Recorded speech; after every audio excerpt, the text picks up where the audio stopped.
istilahnya membuat rumah dengan gaji saya dulu cuman 2.500.000.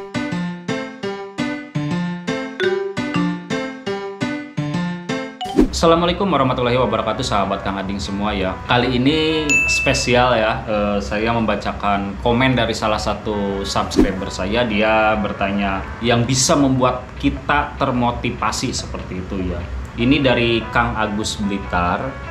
Oke, kita akan bacakan komennya. Assalamualaikum Kang Ading, penggemar setia Kang. Punten Kang, aku komen di Instagram gak dibales. Aku mau tanya Kang, berapa lama Kang Ading kerja di Brunei dan bisa punya rumah? Karena aku ikuti Instagram Kang Ading bikin rumah. Maaf Kang, saya baru di Brunei biar termotivasi.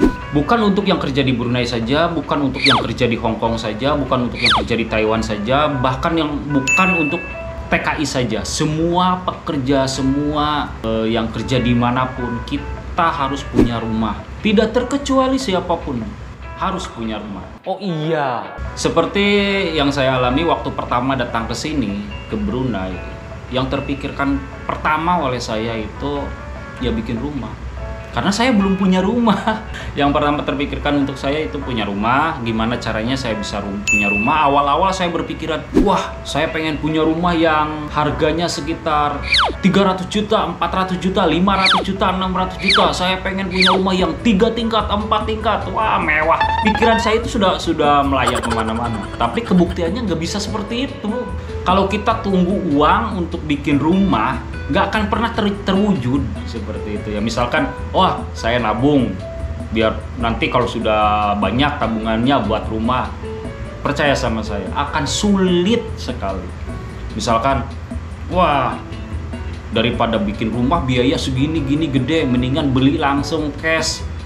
Masalahnya, duitnya mana bos? Itu yang jadi masalah. Kalau sekedar uang, kalau sekedar cuman ngomong, wah saya pengen rumah, duitnya nanti ngumpulin dulu, nggak akan bisa. Karena apa?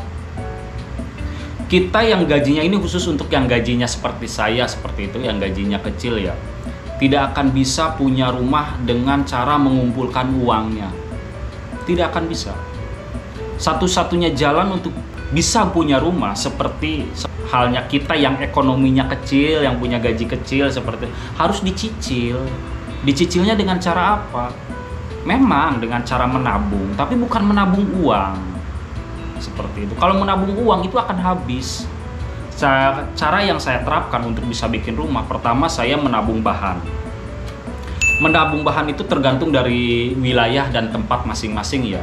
Ada yang bisa menabung di toko material. Misalkan sekarang saya beli genteng di toko material, diambil 2023 seperti itu. Bisa, itu tergantung dari daerahnya. Ada tukang material yang seperti itu. Ada juga di satu daerah seperti daerah saya, tetangga bikin rumah. Oke, kamu mau bikin rumah, butuh apa? Butuh semen. Oke, saya simpan semen 100 sak. Nanti saya bangun, dia bayar ke kita. Seperti itu. Bayar semen lagi seperti itu. Ada lagi tetangga, kamu mau bikin WC, butuh apa? Oh, saya butuh kloset. Oke, saya kasih kloset. Nanti saya buat rumah, kamu bayar kloset. Seperti itu. Itu seperti di kampung saya ada yang seperti itu. Bisa juga kita punya rezeki 1 juta belikan pasir, 1 juta belikan batu. Setelah itu ngumpul, kita buat pondasi. Buat pondasi dulu. Nah, berarti kan kita jadi satu pondasi, ya kan? Punya duit 1 juta belikan batu, belikan pasir, punya duit lagi belikan seperti itu, punya pondasi satu, oke. Punya duit lagi belikan bata, belikan pasir. Punya duit lagi belikan kayu sedikit, belikan genteng, jadi rumah walaupun cuman merah seperti itu. Caranya seperti itu, sedikit. Tidak bisa satu kali sekaligus. Saya butuh waktu hampir 2 tahun untuk membuat rumah. Untuk bisa jadi plek sampai bisa dihuni dengan layak, dengan nyaman seperti itu ya. Tidak butuh satu bulan, 2 bulan tidak cukup. Karena untuk gaji seperti kita yang gajinya kecil pas-pasan seperti itu ya, harus ilmunya ilmu rayap, sedikit lama-lama jadi besar, jadi bukit seperti itu. Saya punya rumah itu 2 tingkat. Yang bawah itu untuk kontrakan dan yang atas itu untuk rumah saya. Rumahnya sangat sederhana, kecil sekali. Dan saya tidak punya tanah di mana-mana, tapi gimana caranya saya bisa?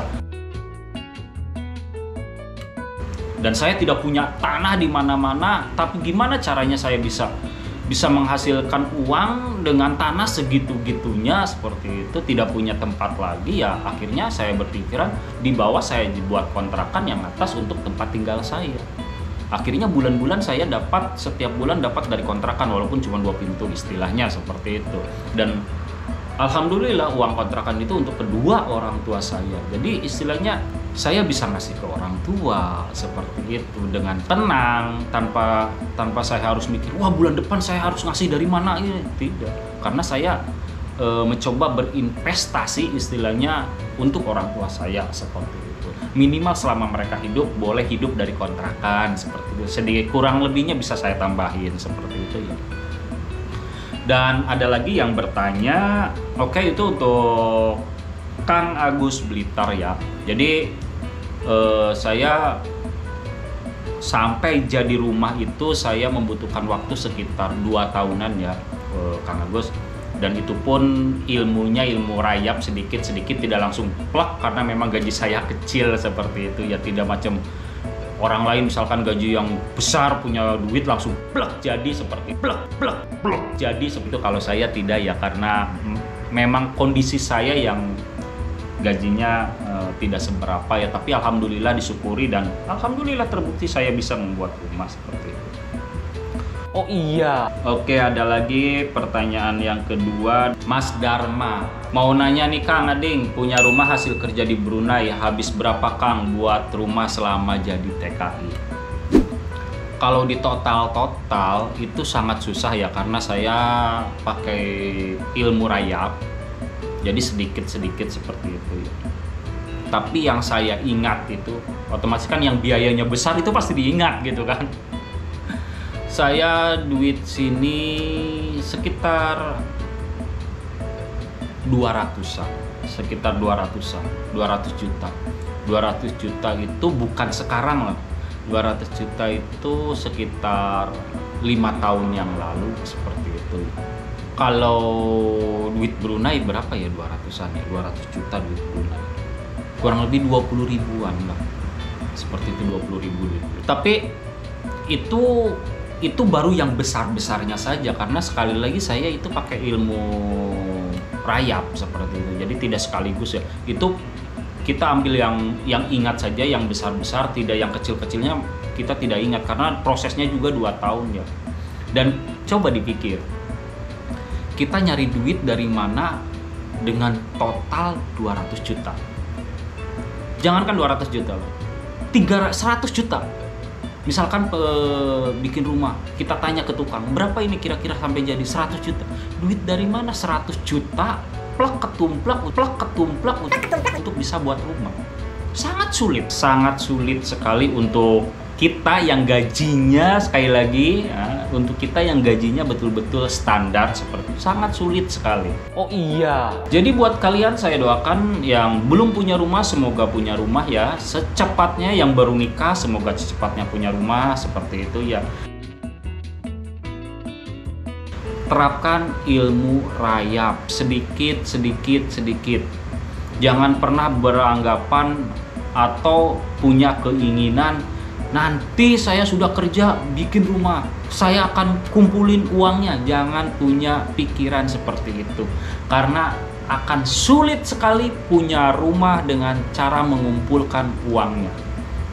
Kenapa banyak perumahan yang bayar setiap bulan itu ramai peminatnya? Karena itu ringan, mereka bayar setiap bulan walaupun jaraknya sampai 15 tahun kan seperti itu. Ada yang sampai 20 tahun seperti itu. Karena mereka bayarnya setiap bulan, ringan. Tapi kalau kita ambil perumahan, ini maaf ya, bukan disclaimer ya, bukan saya menjelekkan pengusaha perumahan. Itu akan sangat berat bagi kita yang gajinya standar seperti itu, karena prosesnya lama sampai 15 tahun. Nah, cara yang lebih mudah yaitu dengan mengumpulkan bahan-bahannya. Selain lebih cepat, juga lebih mudah. Karena kenapa bisa lebih cepat? Karena kita kan termotivasi. Misalkan kita sudah beli pasir, sudah beli bata, kita buat pondasi. Setelah buat pondasi, kita akan punya semangat. Wah, pondasi sudah jadi nih. Berarti tinggal ke atasnya, sedikit-sedikit ngumpulin bata, sedikit-sedikit ngumpulin pasir, sedikit-sedikit seperti itu. Jadi semangat kita itu akan tumbuh. Jangan misalkan kita kerja ke luar negeri, gaji segini cukup apa? Jangan pernah berkata seperti itu. Takutnya rezeki kalian tidak akan pernah cukup karena kalian bilang tidak cukup. Sekecil apapun rezeki kalian, selalu kalian syukuri, alhamdulillah. Dengan mengucap alhamdulillah, insya Allah rezeki kita nanti akan bertambah seperti itu. Kecil syukuri, besar alhamdulillah. Yang namanya manusia tidak akan pernah cukup. Sebesar apapun gaji kita, sebesar apapun kekayaan yang kita punya, tidak akan pernah cukup yang namanya manusia. Kecuali dengan kata alhamdulillah. Kalau kita sudah berucap alhamdulillah, walaupun cuman gaji kita cuma 2 juta, cuma 3 juta, akan cukup, akan terasa cukup. Ya walaupun ada kekurangan, tapi kita selalu happy seperti itu. Walaupun istilahnya kita punya hutang, tapi istilahnya tenang seperti itu. Karena kalau orang bersyukur, hutang pasti akan dibayar dengan cara dicicil sedikit-sedikit, tidak dibikin pusing seperti itu ya. Jadi kuncinya selalu bersyukur. Oke, itu 2 pertanyaan ya yang menurut saya sangat berbobot sekali buat kita para pekerja ya. Bukan saya niat sombong, bukan saya niat pamer seperti itu ya. Ini berbagi pengalaman bagaimana caranya saya bisa istilahnya membuat rumah dengan gaji saya dulu cuman 2.500.000 seperti itu ya. Bayangin 2.500.000 seperti itu. Dan satu lagi pesan dari saya, jika kalian kerja dimanapun, usahakan kejujuran nomor 1. Jujur di tempat kerja, jujur dengan kawan, jujur dengan saudara, jujur dengan tetangga, maka hidup kalian akan berkah. Oke, terima kasih. See you. Wassalamualaikum warahmatullahi wabarakatuh. Bye bye.